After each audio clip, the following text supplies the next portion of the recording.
Welcome to all. Adolescence is a period that normally we describe between childhood and adulthood. Do we think about the origin of the concept of adolescence? In this session, we are going to discuss about understanding adolescence. The main objective it is to define the term adolescence, to identify the evolution of the concept of adolescence, to identify how adolescence is perceived in pre-industrial and industrial society.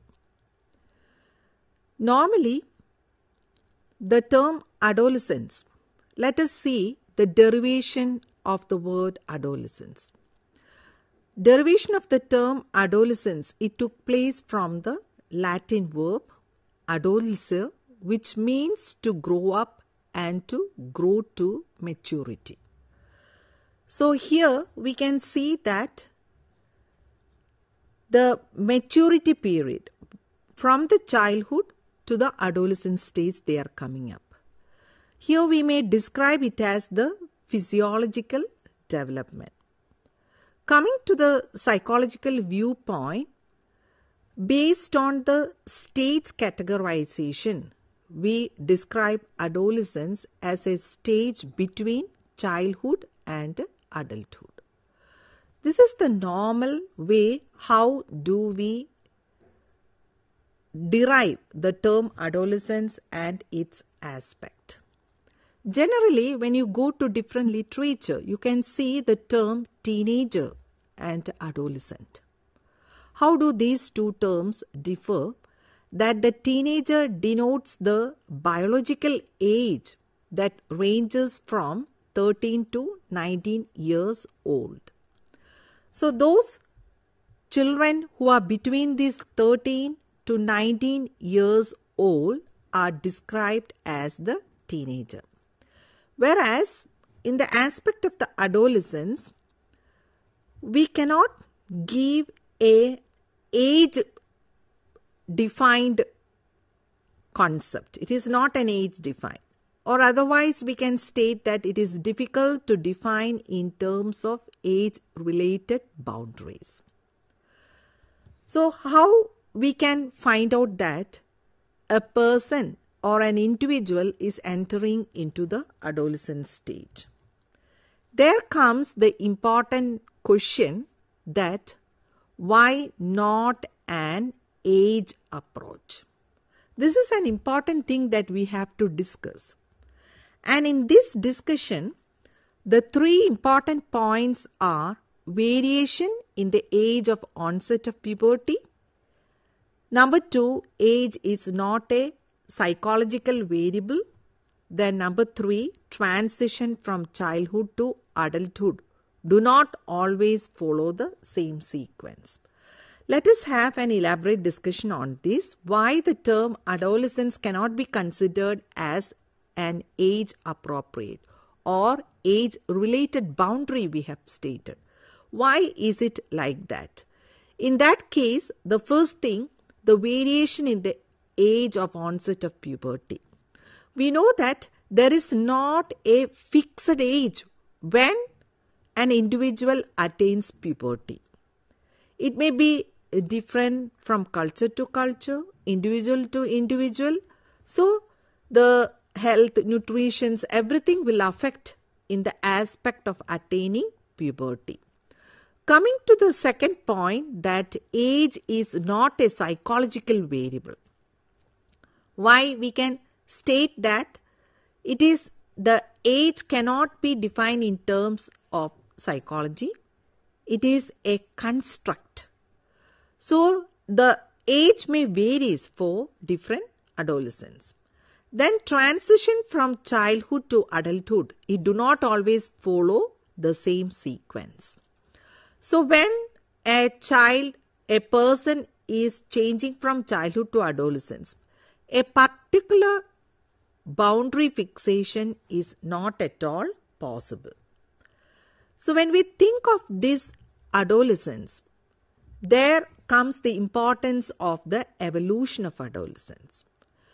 When we try to discuss the evolution of adolescence, we have to think in terms of two societies. The first one, pre-industrial society, and the industrial society. So how these two terms are important. So in this aspect, I would like to describe a little bit on the evolution of the concept of childhood. How this concept has derived. When we think of childhood also, there are different types of perspectives that is arising. That is the anthropological perspective, the historical perspective, the sociological perspective. So different perspectives are there. In all this perspective, especially the anthropological perspective, we can see that the child is described as a small adult. So in the case of adolescence also, it is very important that the transitions, how it is taking place, it differs from culture and the societal aspects. And here in the pre-industrial society, how a person is defined as an adolescent, it depends upon the perspective of miniature adults. Why is it so? As I stated earlier, that before the Industrial Revolution, the children, the adolescents, they have to do the adult roles. They have to take care of their siblings. They have to go to farm. They have to do carpentry. So all these works they are undertaking in the case of the pre-industrial society. So here what is important is that we can see that Ruth Benedict describes about the non-industrial societies, how the children are treated. And there are three important points what Ruth Benedict is highlighting. There we can see that children in non-industrial societies, they took responsibility at an early age. As stated, there may be in the pre-industrial society, the number of children may be more. So they have to take the role of an adult, a small adult. They have to take care, the responsibility of taking care of their siblings. Then those children who show obedience to adult authority, they were placed in less value. They are always working under the supervision of the adult and hence they have less value. Then coming to the third point, that the sexual behavior of children is often viewed differently.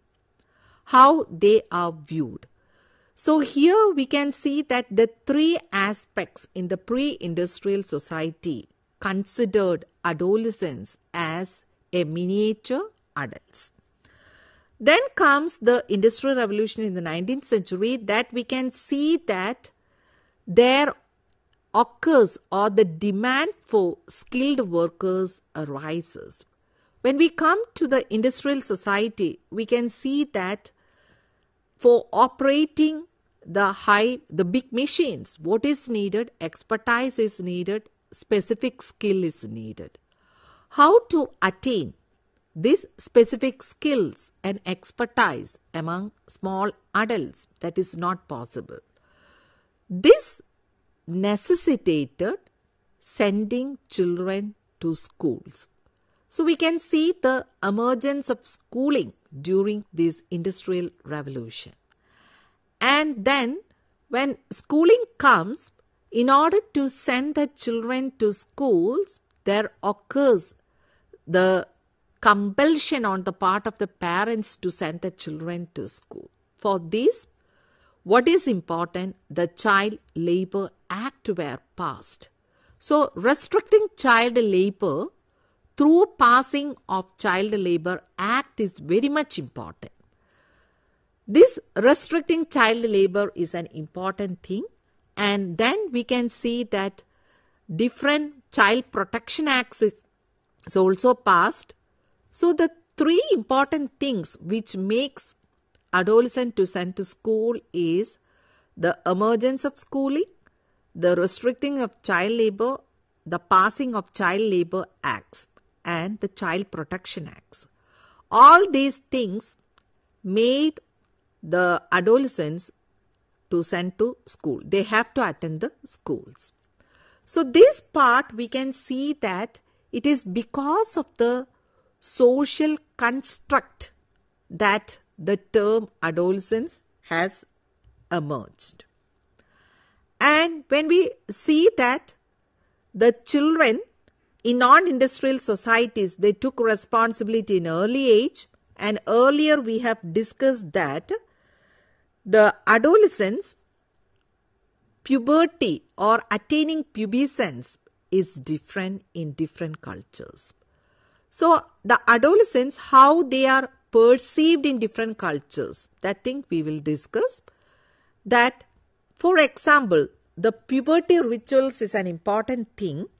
And before going to the puberty rituals, based on the psychological aspects, how we can divide the stage of adolescence. It is into three, that is the early adolescence, the mid-adolescence, and the late adolescence. The early adolescence occurs between 10 to 13 years, and the mid-adolescence between 14 to 15 years, and the later adolescence 16 to 18 years. So this is the general categorization of the adolescence period. And in the early adolescence, in this stage, there is a spurt of growth and development of secondary sexual characteristics. Coming to the mid-adolescence, we can see that it leads to the forming of new relationships with opposite sex and peer groups, and the development of a separate identity, or we can say that the formation of identity, the self-concept, self-esteem. This is important. And coming to the late adolescence, the adolescents behave similar to adults, and they formed a distinct identity and has their own opinions and ideas. So this is the general stages of adolescence, that in many literature we can see how the adolescents are divided into.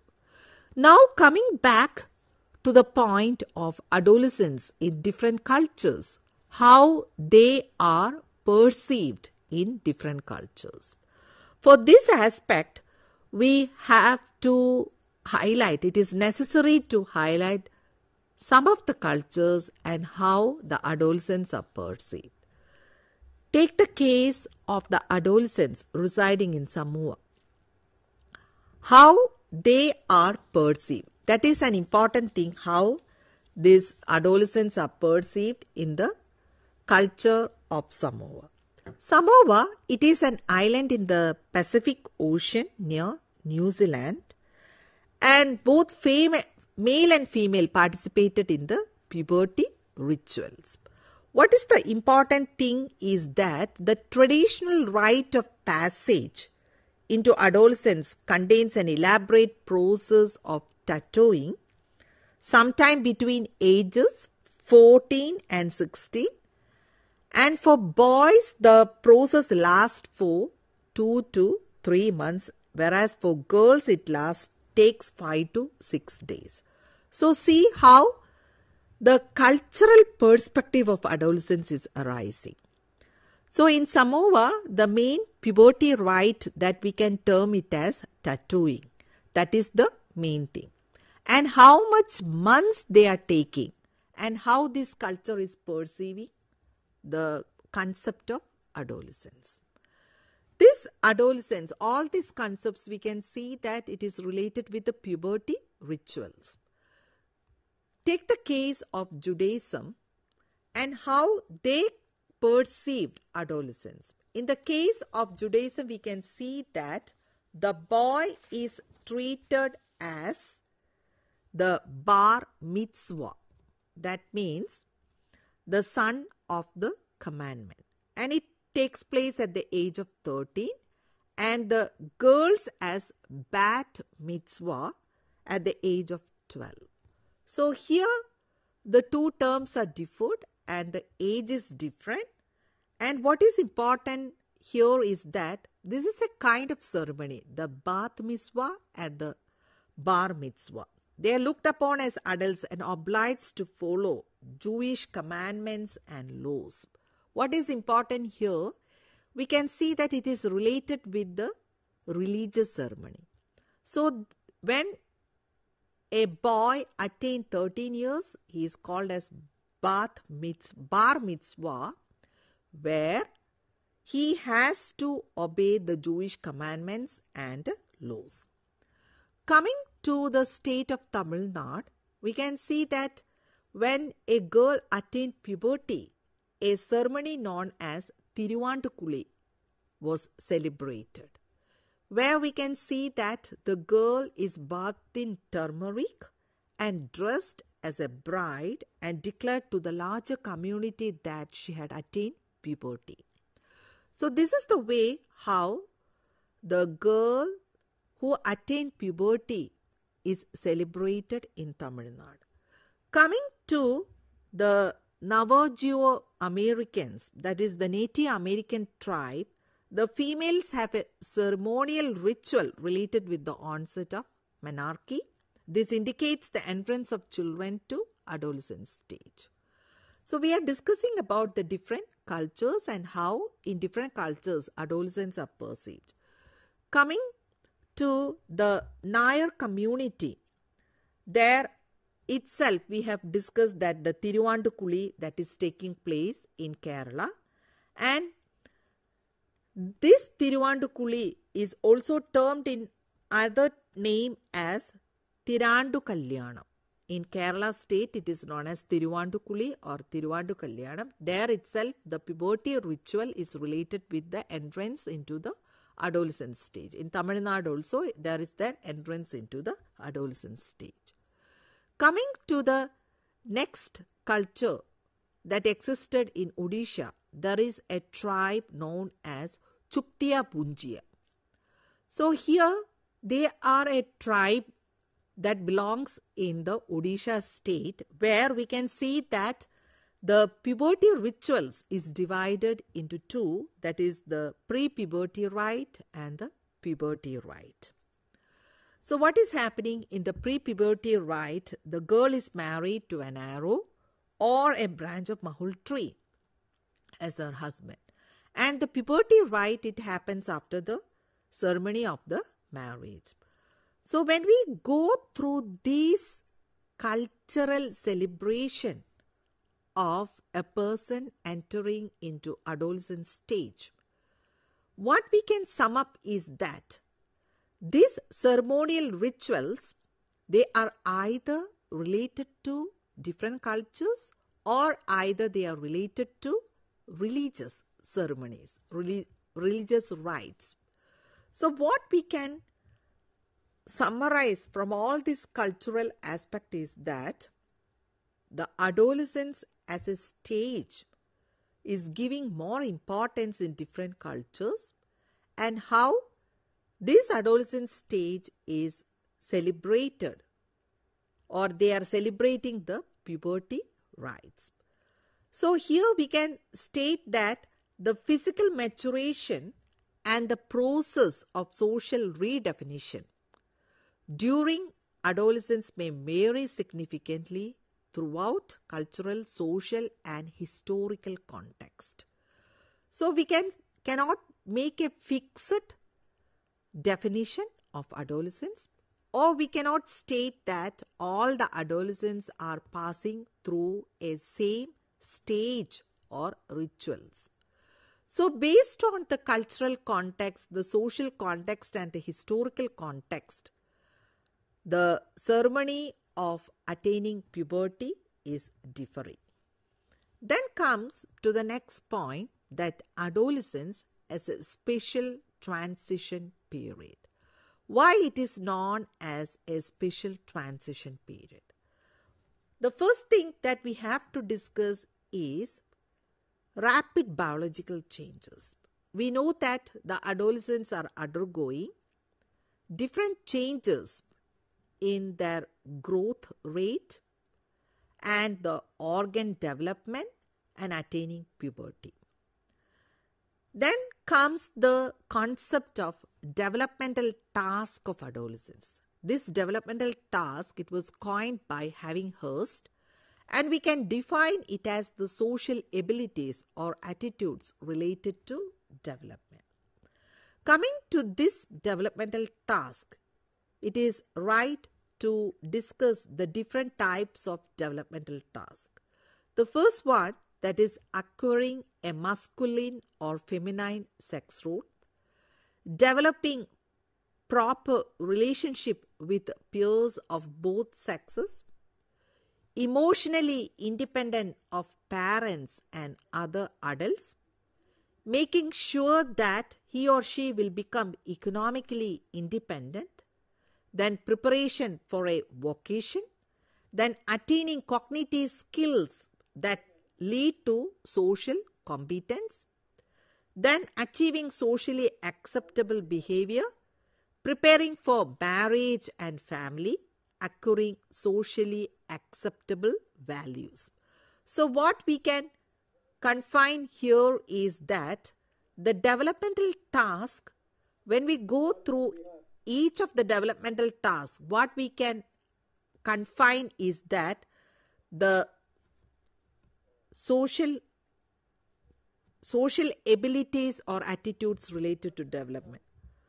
Hope that we can take some calls if that is coming, or otherwise we can state that this developmental task, that is the social abilities or attitudes related to development, that is an important thing. So this type of developmental task, it is important for the adolescents. Hello, ma'am. Hello. Ma'am? Yes, come on. Yes, ma'am. Ma'am, I am pursuing B.Ed regular from 2023 to 25. I just want to confirm that after completing my B.Ed from regular session, can I do any diploma course from IGNOU in education? Is there any DLED-like course available in IGNOU? Okay, so this is not related with the topic. I can tell you that after B.Ed, you can take we are running many postgraduate diploma programs. You can take for that the postgraduate diploma programs. Okay, ma'am. That means I can do search it for IGNOU's prospectus, or that is online in education section.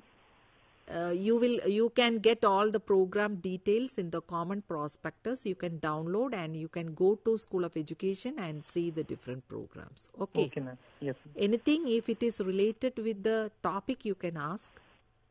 Okay. No, thank you.